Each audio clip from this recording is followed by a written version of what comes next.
I feel like I have to respond to certain things that have been brought up by Chingo Bling over the last few days. For those of you who don't know Chingo Bling, he's a local comedian here based out of Houston, who's recently kind of made it out onto the national scene. And over the last few days, right before the election, he kind of came out and stated why he was in support of Donald Trump and why he decided to support Donald Trump over Joe Biden. Now, I don't have a problem with anybody speaking their mind, but I felt that I had to speak out today because I think some of the things that he said in his video can be harmful to our community, and I think is putting out a lot of misinformation. But before I kind of get to the critique, I do want to talk a little bit about what I think is positive about what Chingo Bling has been doing. We always are taught to look for silver lining in whatever happens in our community. And I think that Chingo Bling's critique of Joe Biden and the Democratic Party can have a positive effect in the long run. And the reason for that is that if you ever study any power relationships, you'll see that if anybody in power knows that they can take you for granted, they will. And so it's always been a goal of mine and something that I've proposed that we think independently and that we don't just give our vote to one party without thinking really hard about why we should do that.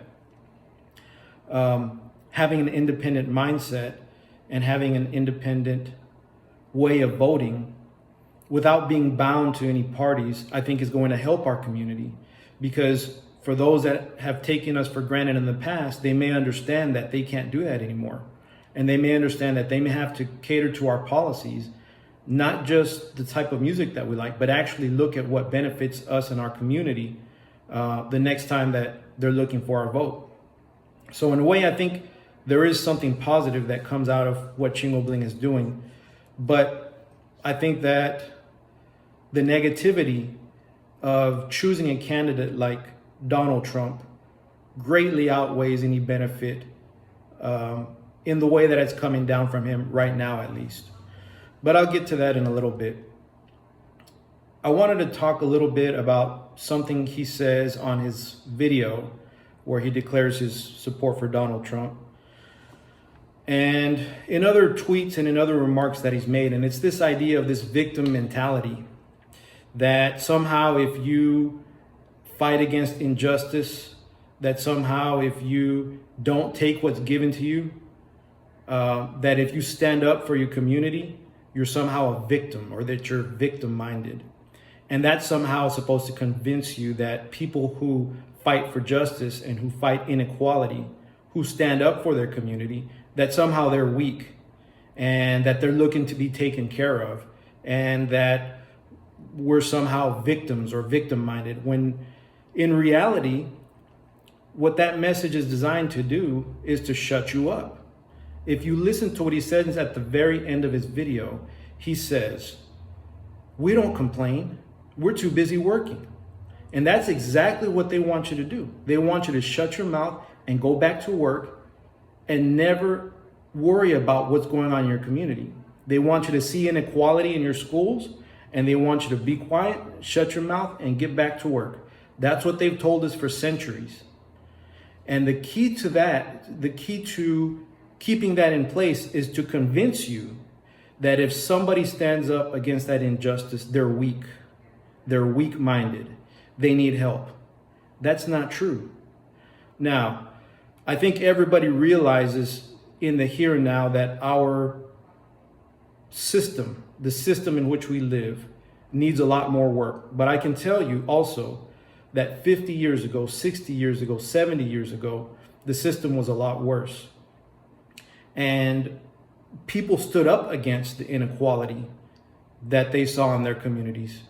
People demonstrated, people took to the streets, people took to the ballot boxes. And for me to be able to come along and not only go to law school, but scholarship my way through law school, that didn't happen in a vacuum. That didn't happen because I'm so smart and I'm so gifted or anything like that. That happened because people before me stood up against injustice. People like my dad who weren't able to attend certain public facilities. People like my grandfather who experienced racism and discrimination, not only in schools, but in public accommodations too. And what Chingo Bling and people like him would have you believe is that for them having stood up for their community, for their future generations, they're somehow victim-minded.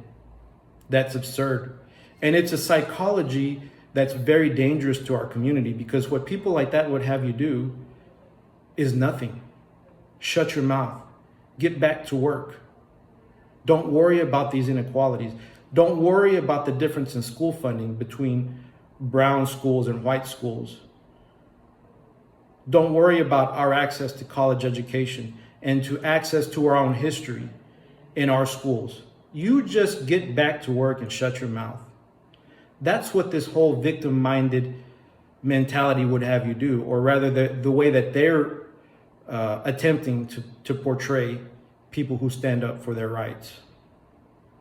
And I think that's very dangerous, because we came out of a system that told us that.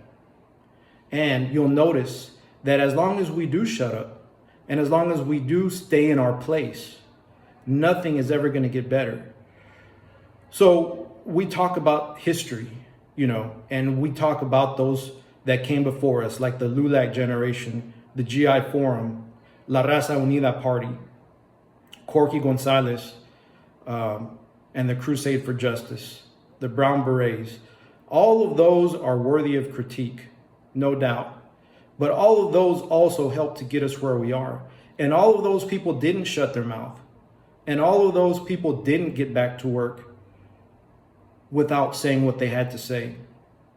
And he would have you believe that those people are victim-minded and complainers. We stand on their shoulders. People didn't just show up one day to this country out of the blue and everything's equal. It didn't work like that, okay? So when we talk about standing up for ourselves, we're not talking about being victims. We're talking about equality. We're talking about equality of opportunity, equality of access, equality of power. And I think that's what made me have to stand up and do this video, because I just don't believe that the way Chingo and his cohorts talk about people who complain is productive.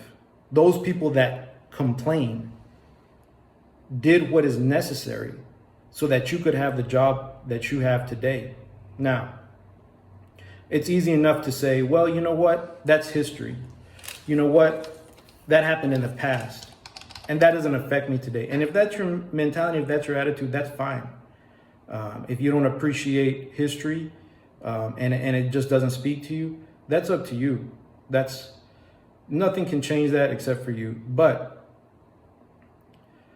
we're not done when it comes to fighting for our rights. We're far from done. There's still a lot of inequality in education. There's still a lot of inequality in access to higher ed. There's still a lot of inequality in access to jobs. And so when we complain, we're not being a victim, and we're not making ourselves out to be a victim. We're making ourselves out to fight for justice. And anybody that would tell you otherwise, that you need to shut your mouth and get back to work, isn't your friend. Now, I say this from a perspective that has freely criticized and even protested against the Democratic Party at certain times. And I'll show you this, because I think conservatives kind of get excited when we talk about the kids in cages and stuff, and they say who built the cages and stuff like that. Well, this is a picture. This is me right here, my eldest daughter, my boy. My smallest girl hadn't been born yet.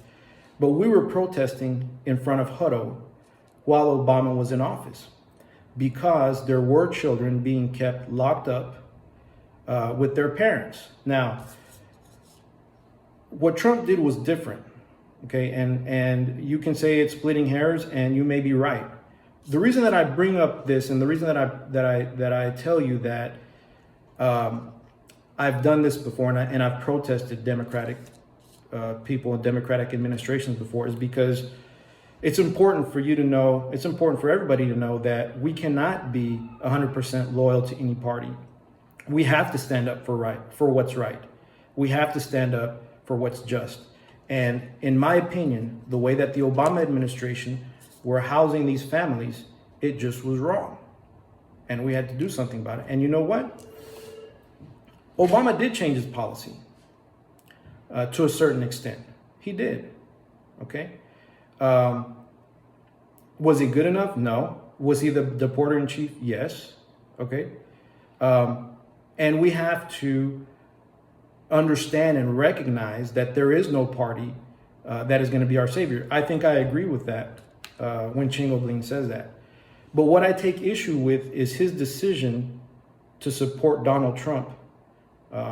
That's what I take issue with. Now, we can talk all day and we can criticize Joe Biden. We can have that conversation. And I think it's warranted. And his record is questionable. But when we look at Donald Trump and his decision to vote for Donald Trump and his decision to announce it publicly and try and get other people also to vote for Donald Trump, then we have to look at what Donald Trump has done in terms of his policies.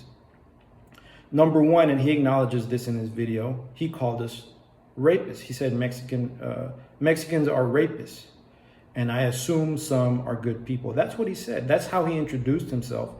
That was his campaign opener. So right off the bat, I think most of us, including Chingo, knew that this candidate was not for us. But let's see what else he's done, what else he said. One thing, being a lawyer, that sticks in my mind is his comments against Judge Curiel. That's something I'll never forget. I know for most people that don't follow the law or legal,